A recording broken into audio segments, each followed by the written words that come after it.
If you're a credit repair business owner that's watching this and you're tired of dealing with cheap credit repair clients, this video is literally for you. I literally used to be there too until I made a shift.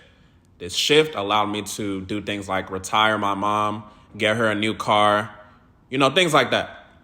By the end of today's video, I'm going to show you exactly what you need to do to make more money with less clients and less headaches.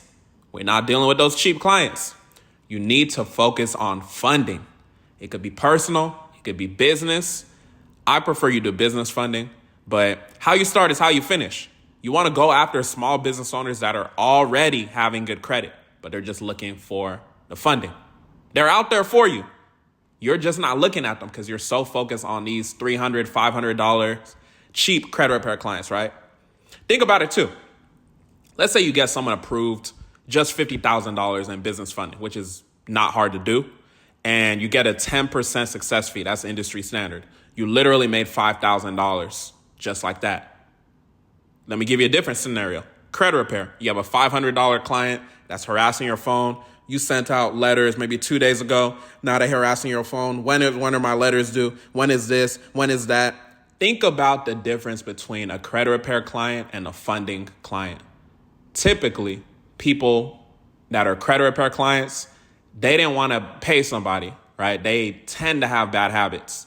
So look at that type of person versus a small business owner that's looking for business funding. They may just not know the sequence. They may not know the structure or anything, but usually their credit is good. So I'll let you decide which one you want to deal with. But it's literally the same mindset shift my students have made that's helped them grow and scale their businesses at an extremely easier rate. When I think of the best case study student testimonials, it's always my students that are prioritizing the funding. And that's what I teach.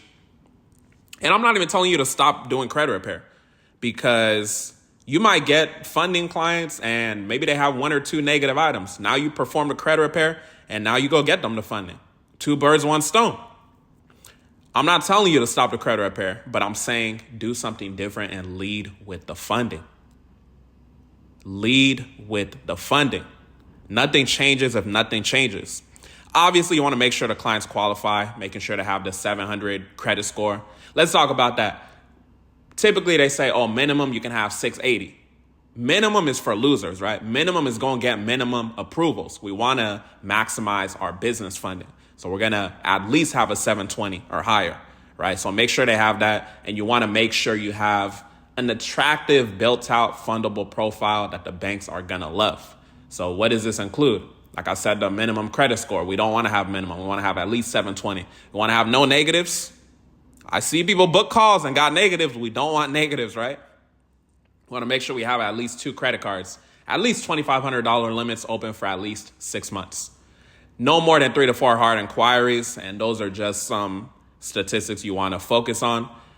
We can get into the nuances of, the NACES code and things like that, but this is just general, just putting you on game.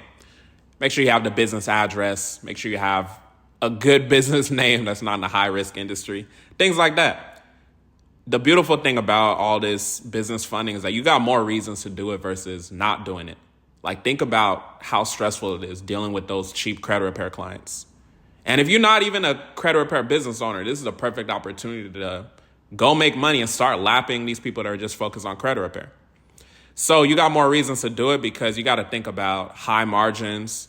Let's say the client gets approved for the $50,000. They just pay you from the money that you already got them. So it's not like they're getting money. It's not like they have to pay you from just their pocket, essentially. So you got more reasons to do it than not do it. I got something for you. I'm going to be teaching a free funding webinar, business funding webinar, 3 steps on how to maximize your business funding while getting paid funding other people. If you want to get tapped into that, you can click the link in the description.